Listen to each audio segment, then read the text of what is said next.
I am resident of Collinwood for YouTube, Joel Sains. That is my buddy Alan Gallant. That is my buddy Patrick McRae. That is my buddy Daniel Culver. We are here to review the 1985 movie Enemy Mine, released December 20th, 1985 by 20th Century Fox.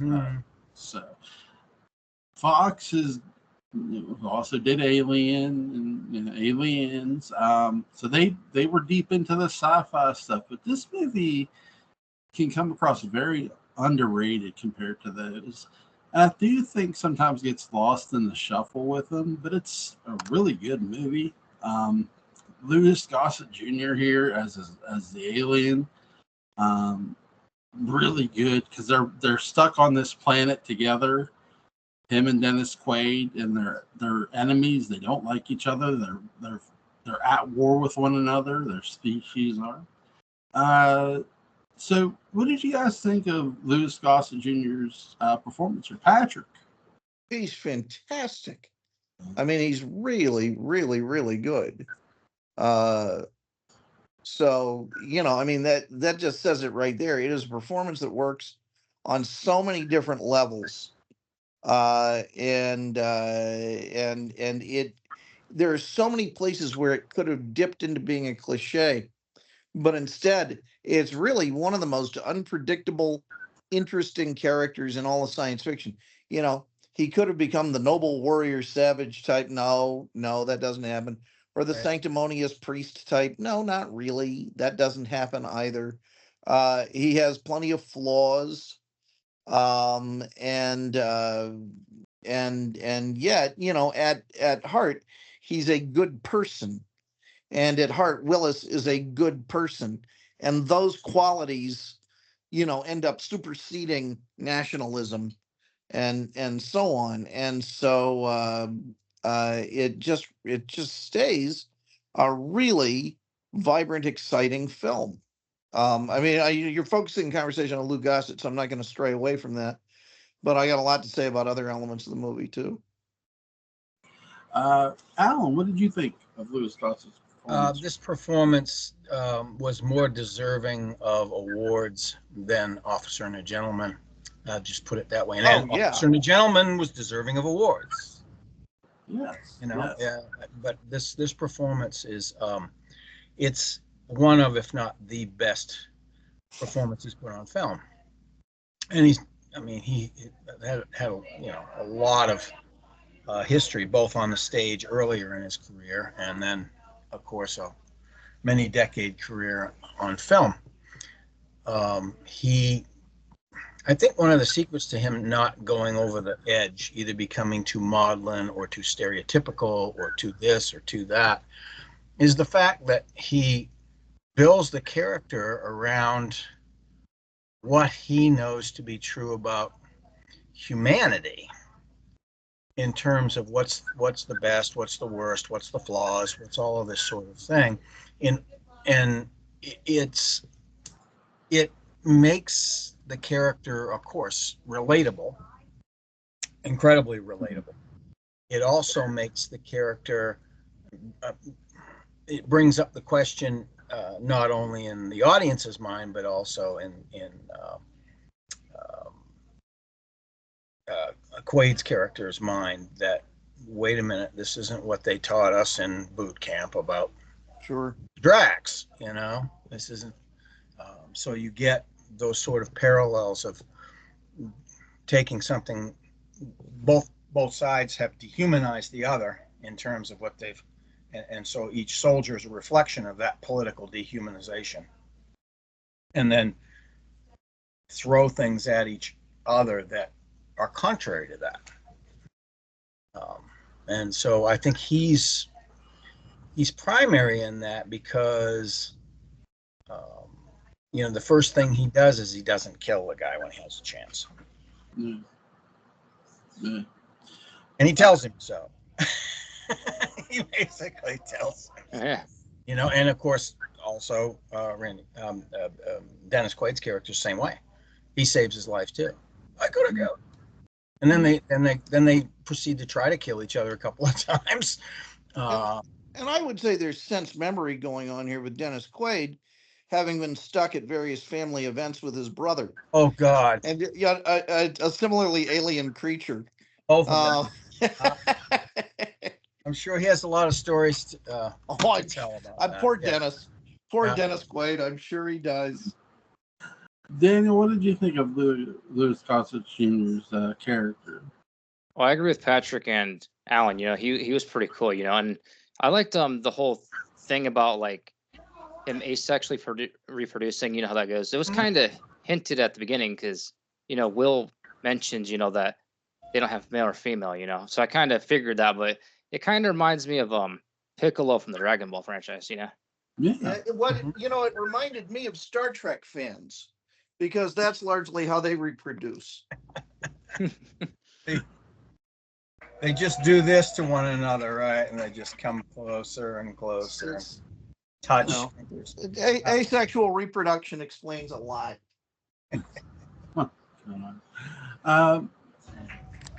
What is you guys' favorite Louis Gossett Jr. movie? This one. Yeah. Yeah, I have to say there's no contest. Yeah. Cool. I'll just say this one. I mean, I'm not a big Officer and a Gentleman fan because I don't like heroes named after condiments. And so, that puts that out. Just hearing mayo said over and over again, all I think of is chicken salad. Well, and so that's out. And what's left? Firewalker and Iron Eagle. No thanks. Yeah. The thing about Officer and Gentleman that made that movie a non-starter for me, not that the acting wasn't good in it, it was, but that it's completely unrealistic. You don't go to OTS and get berated by a DI. That just doesn't happen. That's not how you go through OTS. And the reason I know that is not because I went through OTS, but because of one of my mentors did, and came out a lieutenant in the Air Force.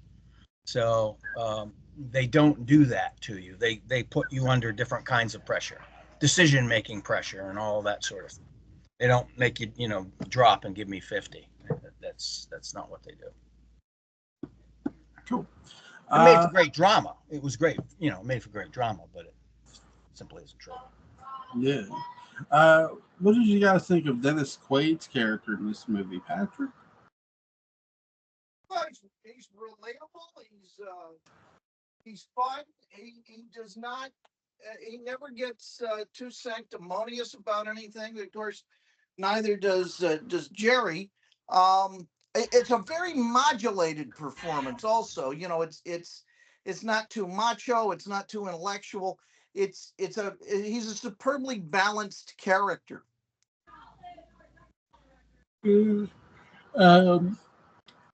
Alan, what's your take? Dennis, especially in his 30s, 20s and 30s, was highly evolved emotionally, a very energetic actor in those years, but highly evolved emotionally. He connected with his own feelings. He connected with the responses that he would get from his fellow actors.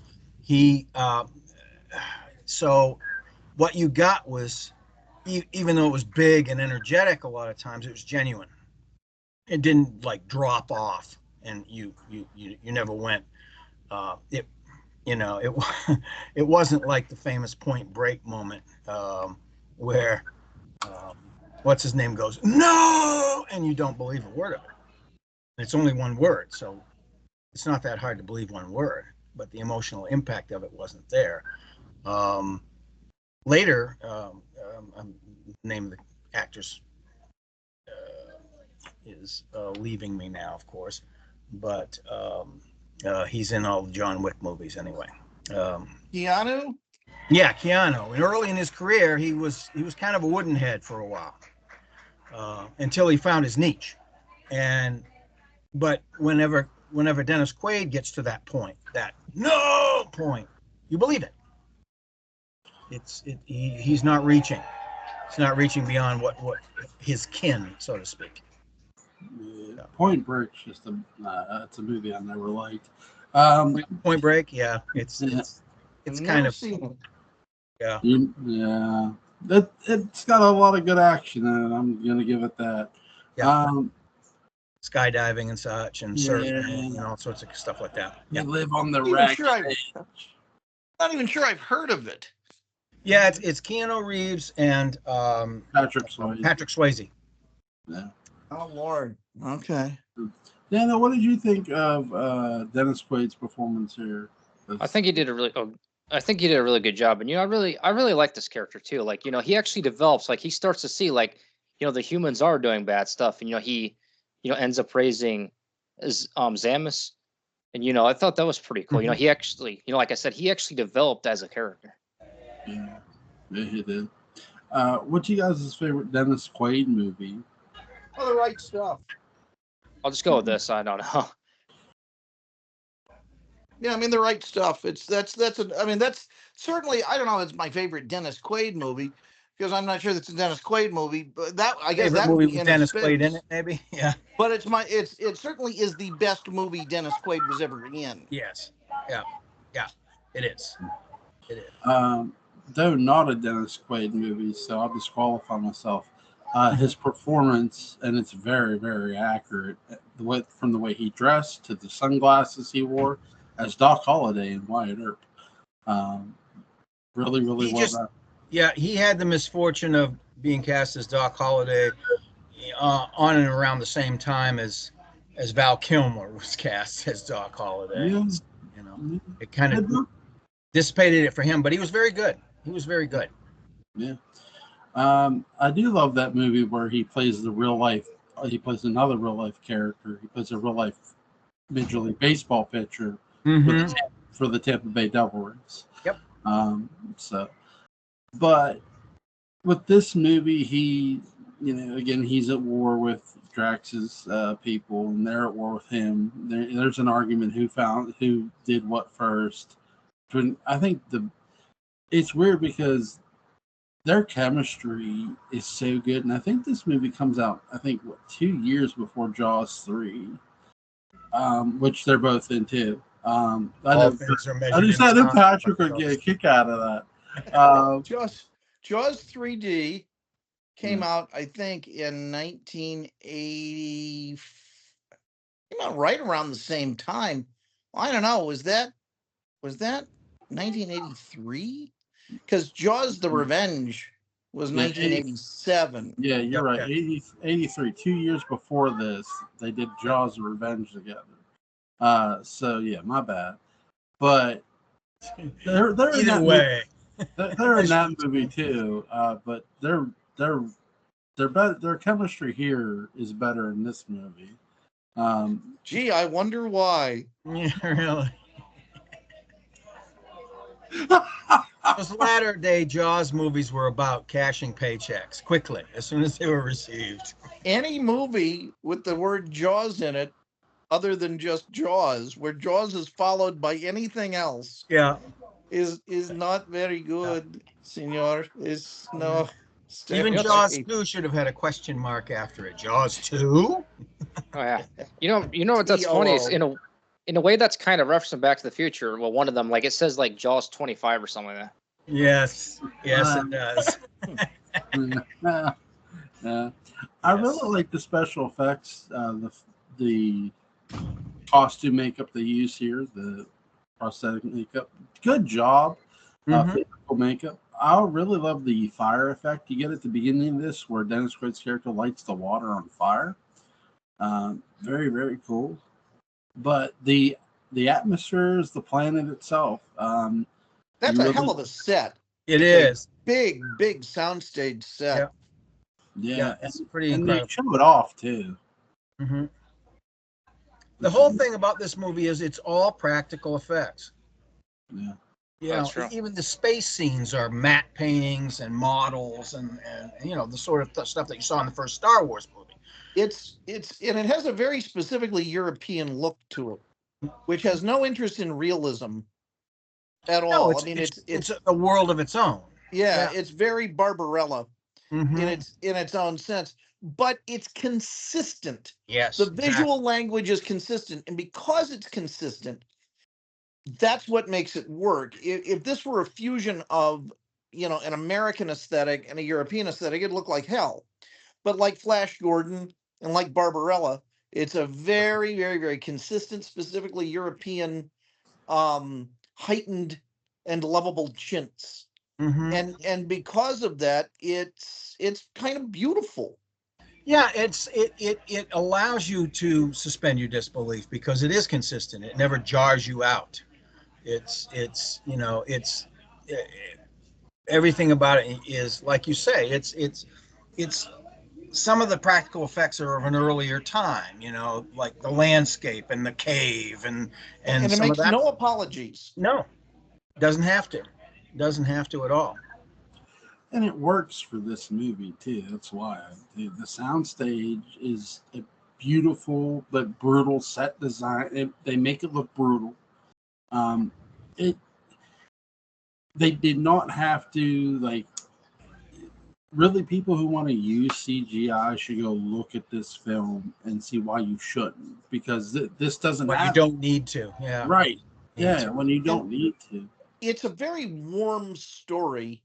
And I think that handcrafted, the old world science fiction look, is quintessentially European, and it's an appropriate. I don't know that an ILM 1985 aesthetic would have worked for this movie as much. I think that kind of that sense of very much by hand warmth to it is one of the things that really is a selling point of the film. Yeah, I really like the fact that we got snow too. They had different weather. They have meteor showers, which is brutal in this movie. Everything looks very consequential to the characters on the planet. Like anything could kill them at any given moment.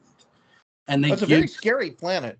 Yeah, it is. And none of the scenes are wasted. You have the one scene where the below ground critter eats the turtle critter, and you go, okay, so that's about brutality. Well, it wasn't just about the brutality, although it certainly was that, because both of those things come back later. It's also about both of those things coming back later, having an important contribution to furthering the story. The creature comes up into their house and attacks them and drives them out of that. But the turtle bugs, or whatever they are, provide the shelter in the first place, which is probably why the creature comes up and attacks them. He's probably smelling these turtles. I bet he does. Yeah. There's a big pile of them. Oh boy. I found a big one. Yeah. Gesundheit. Joel, we weren't talking about you. Gesundheit. We found a big one. 3 times, and you have to be exercised. Well, I like when he's building the house and Drax is like, shit. Yeah. Yeah. And then he kicks it. Like Dennis Quaid's character kicks it, it just fucking falls down. Yeah, I mean, you have to. I think in something like this, you have to have a little bit of levity. It helps to build relationships. Oh, there's a lot of humor in the film. Yeah, it really plays well. Yeah, because it plays off of the absurdity of the effort, or it plays off of the absurdity of the situation, or it plays off of the misconception they both have about each other's race. There are various things that are obvious that are going, they're going to bump into. When Dennis Quaid's character gets electrocuted, I was laughing hard. Like, you jackass. Really? Yeah. Well, it would have been better if his hair had stood up on end and his eyes had crossed. Or gone around in circles. Yeah. Only from the maker of Dust Boat. That's right.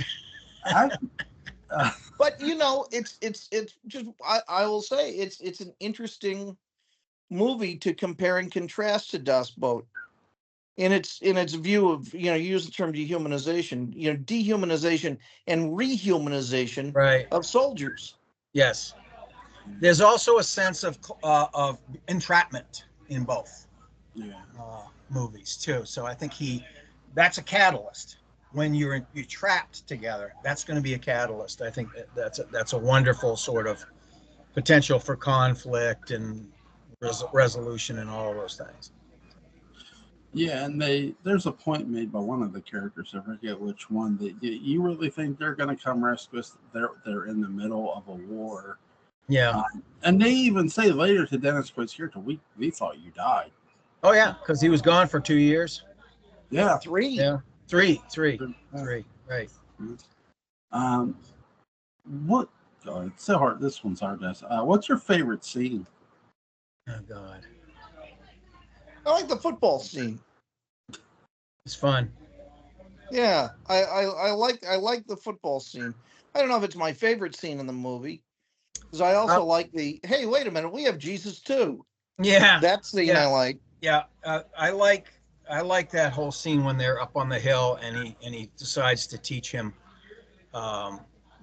his religion, the little book, and teach him his culture.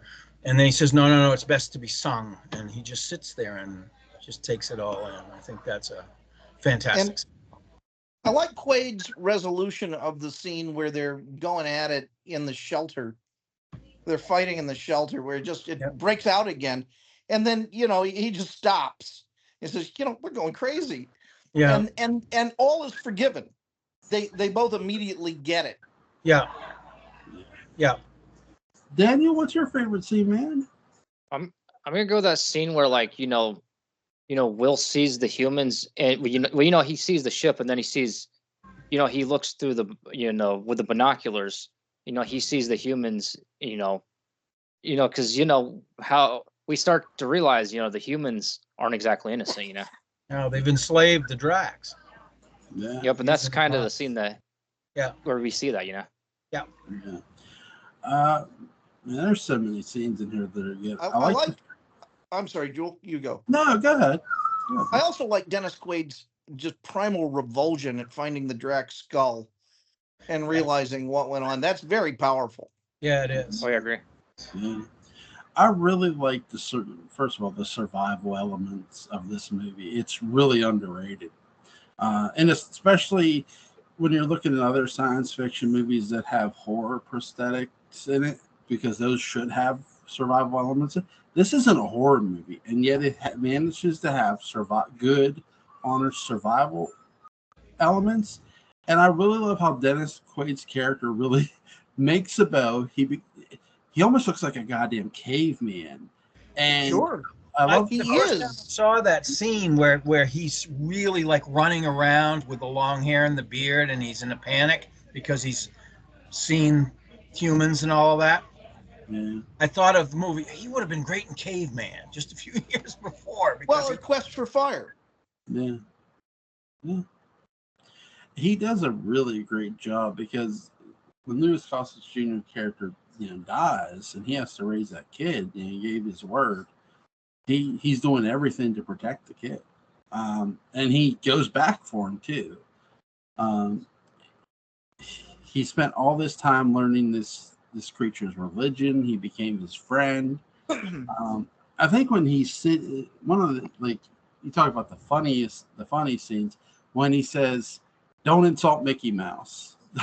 Yeah. And he goes, "Okay." It's like, I didn't mean it.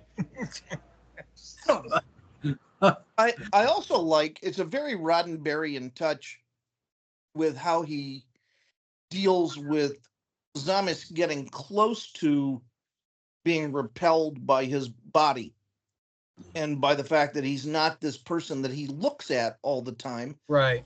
But he pulls Zamis out of it. And I thought, when he's looking at his reflection in the water, that's going to be a thing. And it doesn't go to, you can tell that's what Zamis is doing, but the scene, then deviates to something else before it goes there. And I'm glad it does that. I'm glad they avoid that cliche, because that would have been the crowning turd in the punch bowl for this. And it's so respectful of diversity in that it doesn't. Right. They keep it at the question and answer stage, and they work through it. Yeah. Both of them are working through it actually at that point. So, and the next scene you see, he's calling him his uncle. Yes. Yeah. Yeah, it's true. Yeah, I think they do a really good job of just making the war about. We don't know what necessarily started or who started because everybody's doing finger pointing. That I like too in this movie. Leave that a question mark. Doesn't have to get answered. But when the push comes to shove of, hey, here's this mining camp that's enslaving the Dracs. He goes out of his way to save them and to save the kid. It's one of the I love that too, how he sneaks in. Very stealthy. Very cool. And finds the kid and rescues him. And by the end, he goes back to the Drax home world and reads from the book. And they honor him by naming a kid after him, I think. They put him in the book, the generations of the family. Yeah. That's great. Yeah. Yeah. It's a very satisfying movie. It is. Yeah. Because Fox had so many science fiction, like outer space movies. Where would you guys put this next to, say, Alien or Aliens? It's got a very different agenda. It is. It would be unfair. In my mind, it's unfair to compare those. You're talking about a real, you're talking about real suspense horror as opposed to what we get in this movie, which is entirely different. It has elements of suspense and action in it, but it's really more about the relationships and the idea of honoring that diversity and coming together as individuals, and That's right. I'd say that too. Yeah. I'm going to disagree with you guys a bit. I think it does a good job holding its own with those movies for being always. Oh, I didn't say it wasn't holding its own. I mean, it's very, very smart and intelligent movie. It doesn't try to deceive its audience. It knows what it is. It's not horror, but it has frightening elements to it. Sure. But if I put this against Alien or Aliens or even Outland, this movie holds up well next to all of it. If you're just looking at a good, useful use of celluloid, it's easily the equal of those films. It's kind of like saying, okay, so Henry Fonda's in Once Upon a Time in the West, right? And he's in On Golden Pond. Yeah. So does it blow On Golden Pond out of the water? Well, you go to those two movies for different things. Right. It's Note the Swarm. But they're both a good use of celluloid, as you would say. So yeah. They're both good movies. Not ukulele picks. The Oxbow incident, underrated Henry Fonda movie. Anyway, the male animal, underrated. But well, Joel, you've said that phrase a number of times under other circumstances, and I think we just need to leave that there. Oh my God! Let's compare. It's both beautiful. Let's compare. Let's go. Oh, guess who's coming to dinner to Bad Day at Black Rock? Hey, Spencer Tracy. But again, not a bad use of celluloid in either case. Yeah. Let's see, we Adam's Rib and Inherit the Wind. There. Actually, one of my favorite composers does the music for this movie, Maurice Jarre. Great. Oh, yeah. There's some great swells in this movie. Some great, like you're introducing the vastness of the planet, and boom, the music comes up, and it's great stuff. Well, he's good at doing desolate hellscapes. I mean, Lawrence of Arabia. Yeah. And that is a beautiful desolate hellscape, but it's certainly not a place I want to be stuck for too long. Hellscape. Yeah. Especially if you fall off your damn camel. So my favorite one he did was for The Professionals, which is a Western. Really, really good. Really good sound. I'd say Man Who Would Be King is my favorite Maurice Jarre score. Cool. It's very good. Very good.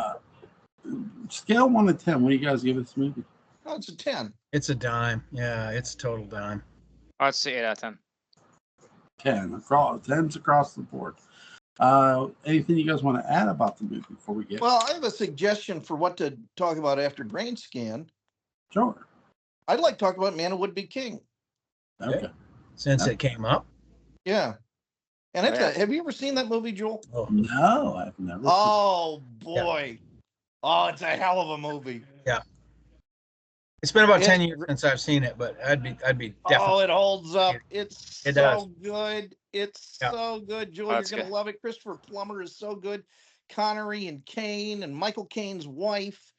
And it's right just in the mid-70s, right? It's like a classic period of the 70s. And John Huston's last great picture.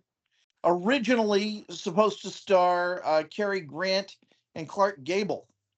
Wow. When it first went into development, yeah. Yeah. Yeah, I can see that. Not obviously not then. Probably back in the 40s, 50s, yeah. Yeah.